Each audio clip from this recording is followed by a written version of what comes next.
Thank you all. Thank you very much for being with us today. Thank you to the Rotary Club and to the Rotary Club leadership. It's really wonderful. The work that you do for the communities, civic activities in the city. So we appreciate you choosing the cultural gardens for this award.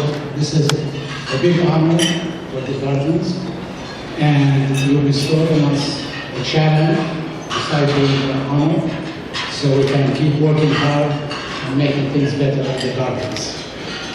Thank you, Honorary Consul Ndida Biblut. She is a wonderful activist lady in the Cleveland area.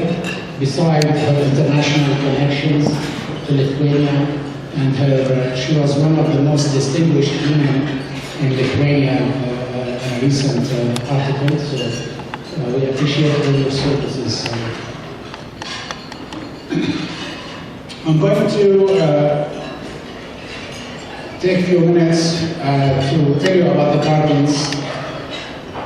gardens past, the state of the present time, and our future.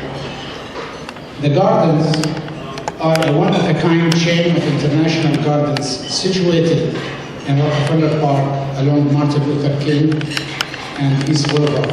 It's about 2 miles stretch of land. There are 35 established gardens and 9 more in development. The city of Cleveland owns the 254-acre park and cares for the trees, the lawn, and the infrastructure in the area.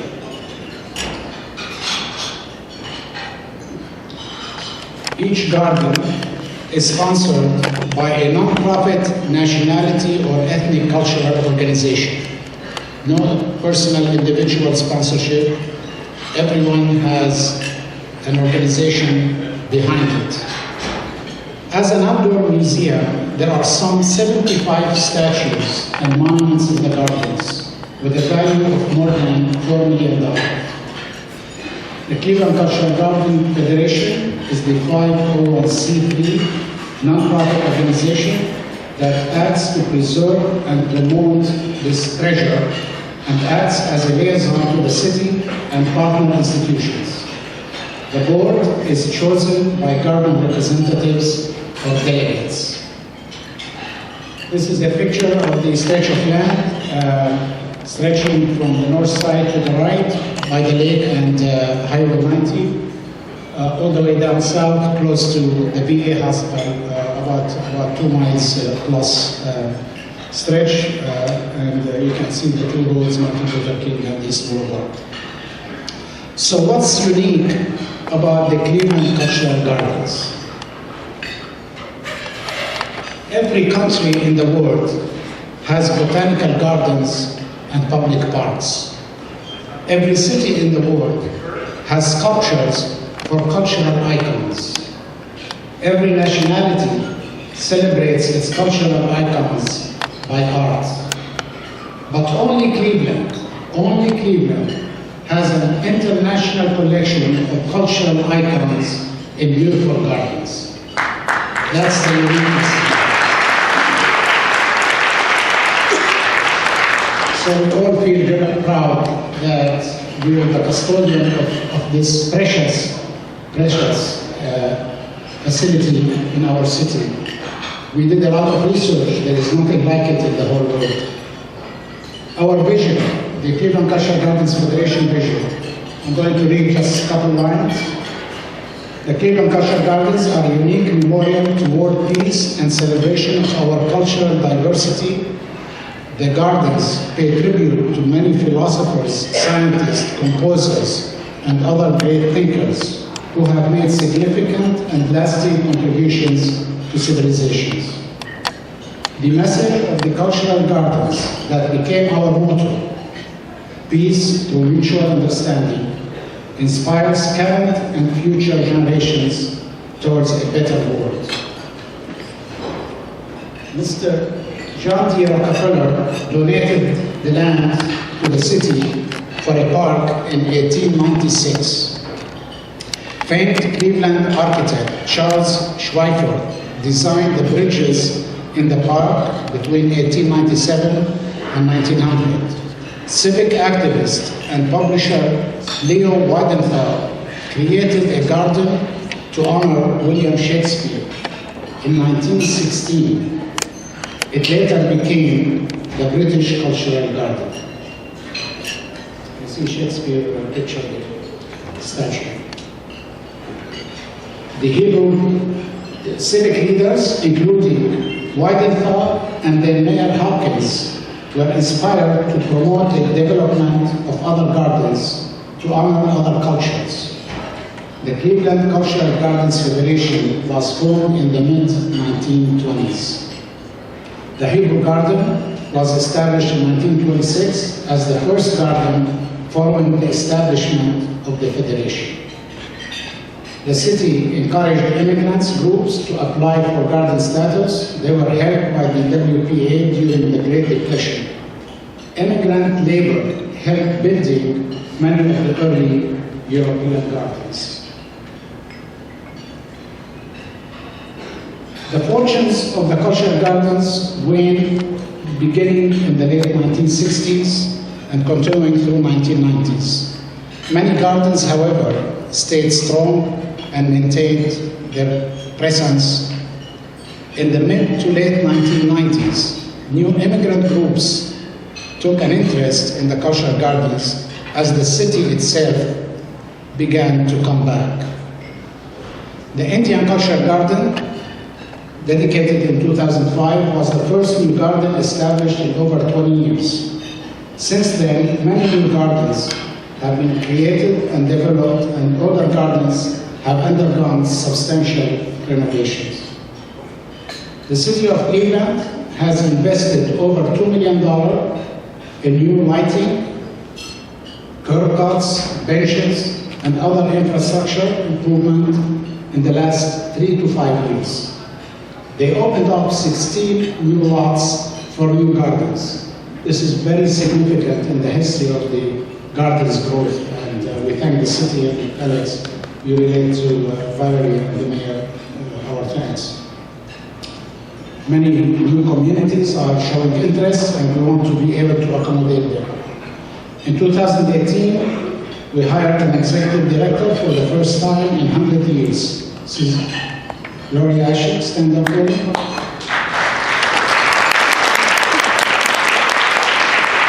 Thank you. And we formed an advisory board representing major civic and cultural organizations in the city, along with distinguished individuals. We wanted to link the Federation with the rest of all the cultural institutions in the city. And we received significant support and enthusiasm from the other institutions, which really makes us proud and very thankful for their support. I think Joan Katz from the Cleveland Orchestra is here. Where is Joan? Thank you, Joan. Thank you for all your support. Anyone from the Museum of Art here? We have representation from the Cleveland Foundation, from different institutions. So Holden Park and UCI. So anyone from UCI here or Holden Park? Thank you. Currently, we're working with the Cleveland Leadership Legacy Leaders Program on a strategic plan for the future of the Federation and the gardens. This is the list of the gardens as they stand now. We have 35 established gardens, as you can see them in bolded font. And we have about 9 gardens that in different stages of development, as you can see the list. We wanted to expand the participation of different communities, especially the new immigrant waves from Latin America, from Asia. So we're very delighted that they're stepping in and showing enthusiasm and energy to take on and the projects of building their gardens. So as you can see, the Colombians, Egyptians, French, Korean, Native American, Mexican, Pakistani, Uzbekistan, and Vietnamese are working towards their goal. From the 1920s until today, common themes can be found in the gardens. cultural identity and pride, connection to home, connection to the arts, desire for peace and expressions of the immigrant experience are key features in the gardens.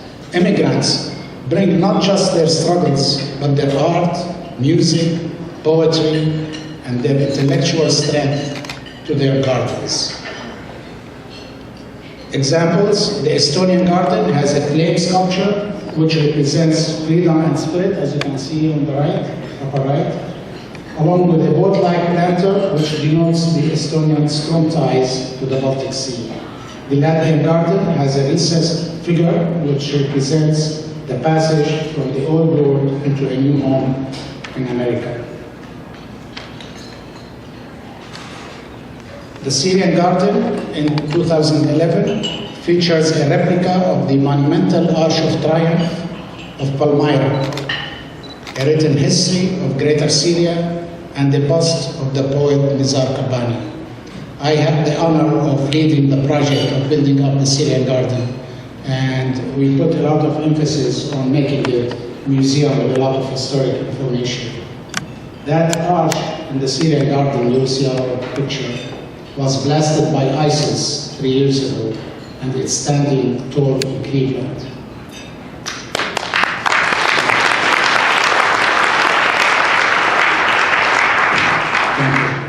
The Indian garden in 2005 has 6 heritage pillars depicting universal brotherhood and the legacy of Indian culture and arts, guarded by Gandhi's statue. The African American garden has a large stone entranceway that depicts the door of no return, or the passage from slavery to freedom.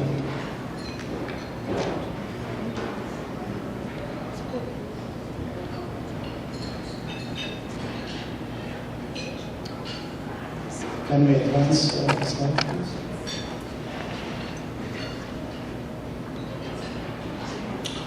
Water elements, a symbol of rebirth. Water is a feature of more than a third of the cultural gardens. Many of the gardens feature water fountains. The Croatian garden has a waterfall reflective of the many waterfalls in the country. Plants and trees native to home countries. Many European gardens have linden trees. The Greek garden features sage.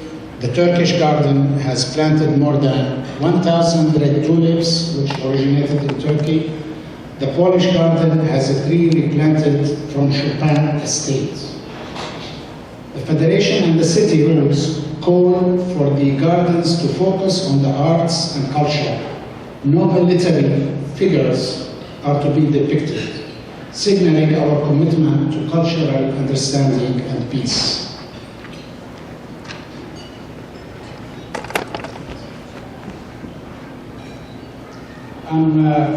You probably saw many of the pictures in the slideshow that Dan Hansen was playing during the reception, but I just condensed a few pictures, as you can see. The area is full of character, stunning colors and artwork, especially in, of course, the summertime. And it's really a pleasure to enjoy the splendid beauty of that area. Next, please.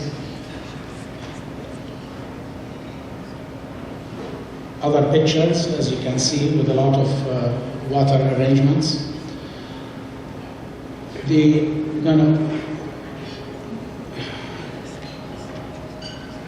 Back up one more, please. Okay. Next. Okay. Now, I mentioned that we have about 75 monuments in the garden. We really truly emphasize that aspect of the gardens because that's where the culture and the heritage is coming from. And many gardens, I would say all the gardens, have some form of another of monuments for their cultural figures and icons. And these are samples of famous icons. You can see Goethe on the left, with Schiller in the German garden, Confucius in the Chinese garden, Gandhi in the Indian garden, Paul John Paul, the first picture in the Polish garden, and other monuments throughout the gardens. Next, please. You see the first one is Shakespeare picture to the left, and then Bach. Many musicians, Madame Khoury on the right side, the first one, in the Serbian garden. Franz Liszt, plaque on the bottom. Other pictures. You see, you get a flavor of all the monuments that are in the area. Next. The Irish garden has several columns of notables with statements about each one. A very nice, beautiful garden. You can see other examples from other gardens. Next. Now, many of you, if you visit the gardens in the weekends, any weekend, whether it's summer or winter, and in between, you'll see a lot of wedding parties. It's one of the most favorable spots for wedding parties. And there is nothing like taking romantic, beautiful pictures with nature and beauty and culture, like the cultural gardens. So I invite your children, when they get to their wedding days, to take a stop there and take a few pictures. A lot of pictures. Every weekend you see strolls of wedding parties taking pictures there. Next.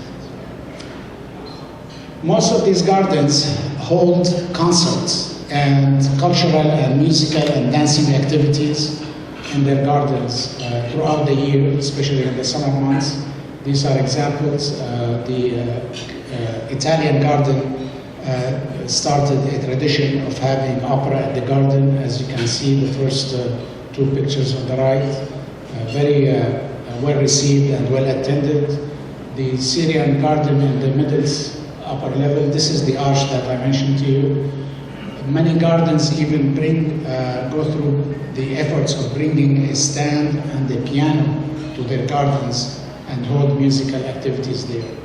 A lot of efforts, a lot of enjoyment for the families. In the last year, we had several important additions to the garden. As you see to the right, Mother Teresa's statue. And then we're very pleased and delighted that the first African garden was the Ethiopian garden, and they built this beautiful monument in the center.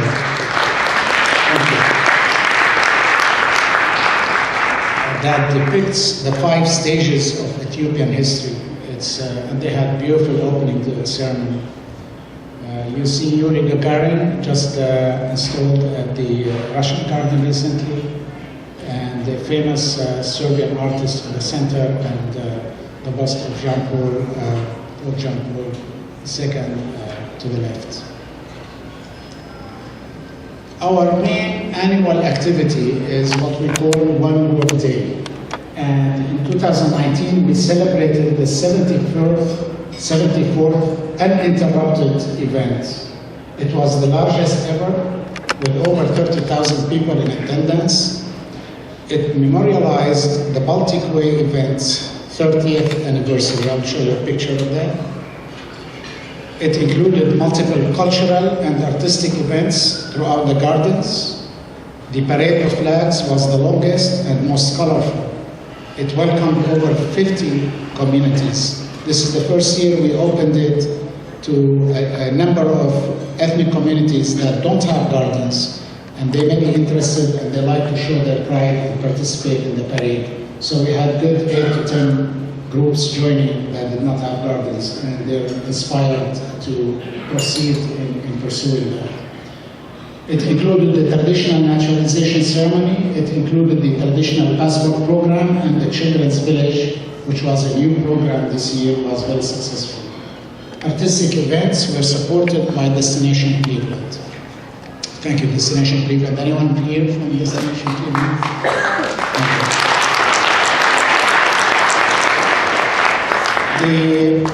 I'll show you just a few pictures of the parade.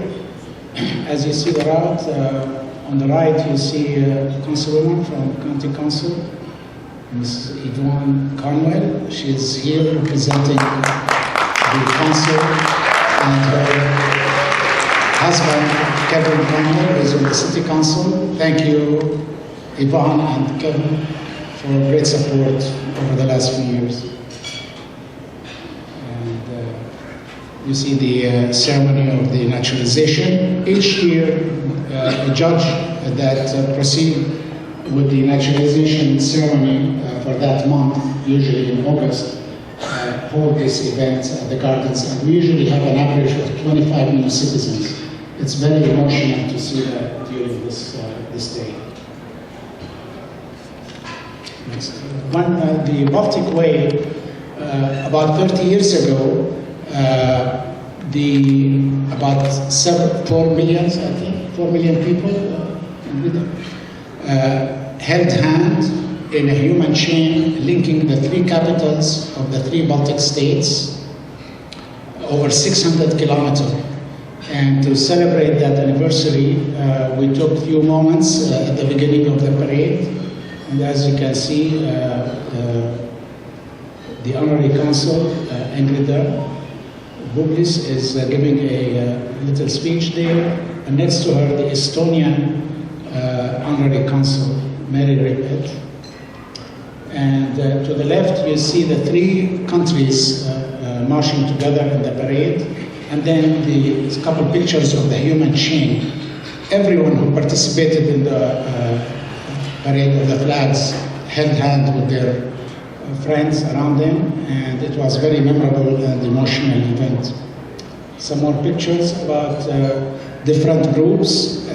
They were full of color, of energy, music, and dancing. Constant stream of energy throughout the day. The Chinese garden this year went all out. You see a couple pictures of the bottom there. And actually they were supported also by a team of music and dancing that came from Pittsburgh, I believe. It was very memorable thing. Thank you to the Chinese contingency. See some Vietnamese activities and other activities. It was really very memorable. Next, please. This slide shows the communities that did not have gardens and participated in the parade. They were very excited. They had their folkloric costume and dancing and music. One more day, 2020, we'll be celebrating the 75 years of uninterrupted Parade of the Flags.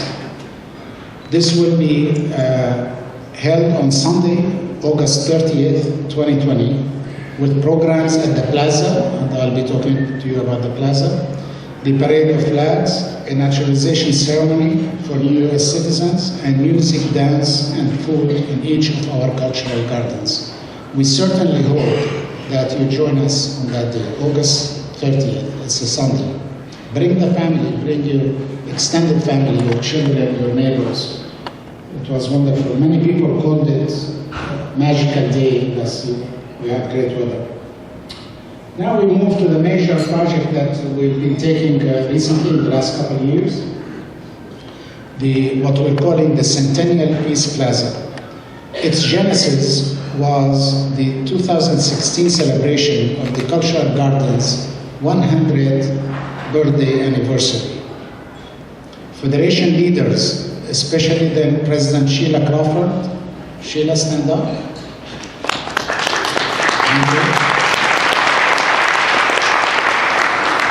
I call her the Mother Superior of the Gardens.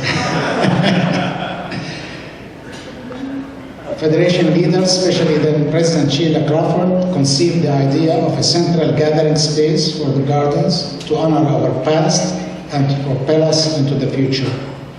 It's 100 feet diameter structure with a stage and permanent benches for 300 people. Holden Parks Trust, a long-time supporter of the Cultural Gardens, kicked us off with our first major grant in 2016. Major grants since then have been secured from the City of Cleveland, the Cleveland Foundation, the George Brown Foundation, Cuyahoga County, the Northeast Ohio Sewer District, the Ohio Department of Natural Resources, Key Bank, and many other individual donors. We were able to raise $1.1 million for the project in about 1 year's time. A lot of hard work by our team and by the executive director. Construction began in June 2019, and completion is slated for early March. 2-3 more weeks, the place will be done. It looks beautiful, we'll show you pictures. Our dedication will take place on May 27 at 6 p.m. May 27. Please write it down, we'd like to see you there. And this will be followed 3 days later by a benefit gala dinner to help with the future maintenance cost of the plaza, and it will be held on May 30th. So please mark these 2 dates, May 27 and May 30th. We'd love to see all of you there. Next, please. This is a picture of the groundbreaking ceremony that we had on June 11, 2019, and here we are 6-7 months later, and the place is practically almost done. This is the first rendering of the project. As you can see, the circular nature of the space and the stage on the upper level will have the globe map marked with darker color on that concrete stage. And then you see the benches that seat about 300 people. These will be permanent benches, concrete permanent benches. And on the front, at the entrance, we have the medallion with the name of the plaza. Next, please. This is where it is now. This is where we are. This is a few days old picture.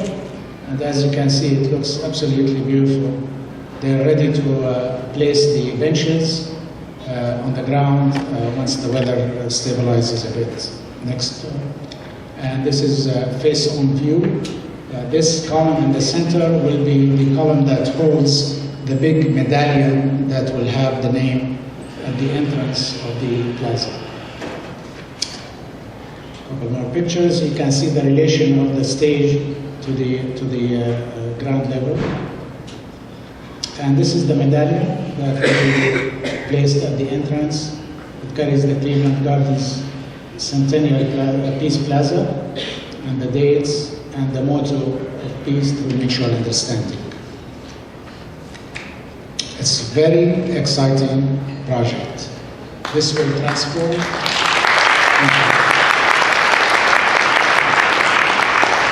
This will transform the gardens to a destination place.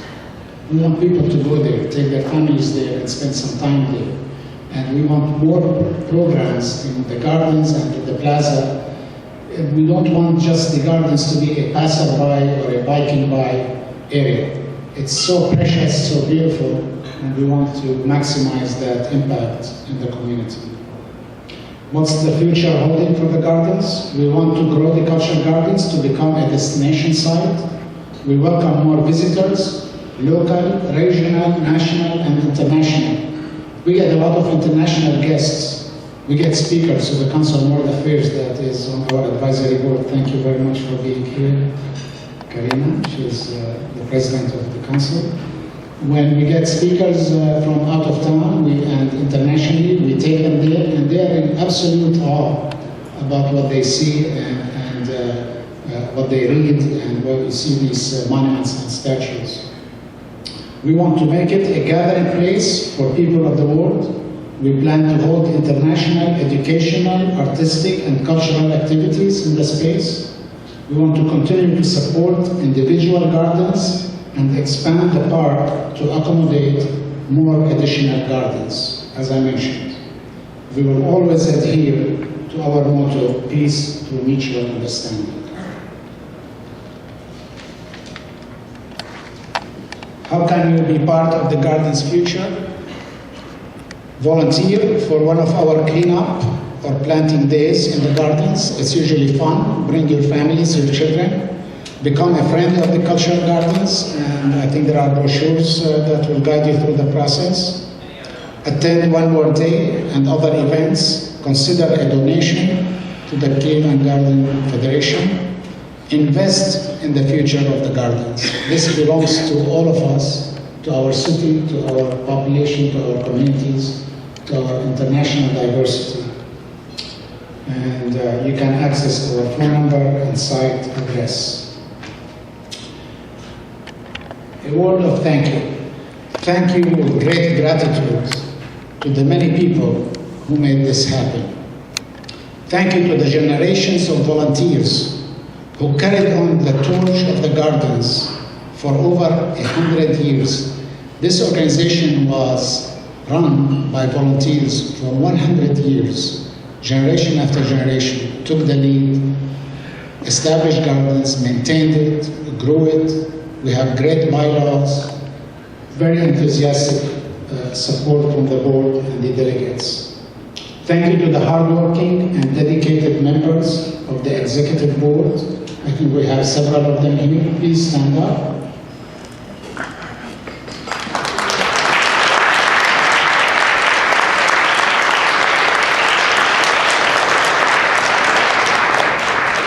Thank you to the tireless past President Sheila Crawford and the 3 vice presidents, Paul Burek, Tom Turkley, and Mehmet Gensel.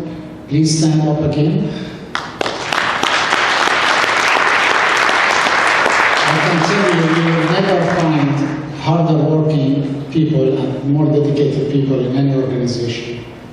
Thank you to the tens of gardens delegates representing their gardens. Each garden is represented by 2 delegates to the General Assembly. Thank you to the Executive Director, Lori Asher. Stand up, Lori, again. And Development Director, Ashen Data, who's out of town. Thank you to the architect and the engine behind the plaza, Mr. Burj Shakarian. What a man. He is really a great dedicated civic leader. Is Burj here? I don't think he was able to make it yet.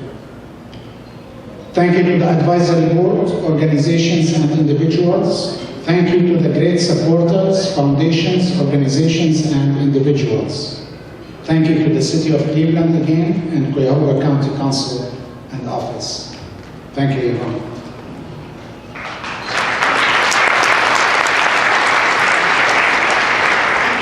The Cleveland Cultural Gardens are a gem and a treasure in our midst. The history of the gardens is the history of Cleveland, the history of immigrants building Cleveland, the history of international diversity and cultures, the history of labor of love and tears of dreams, the history that will guide us into the future. Thank you.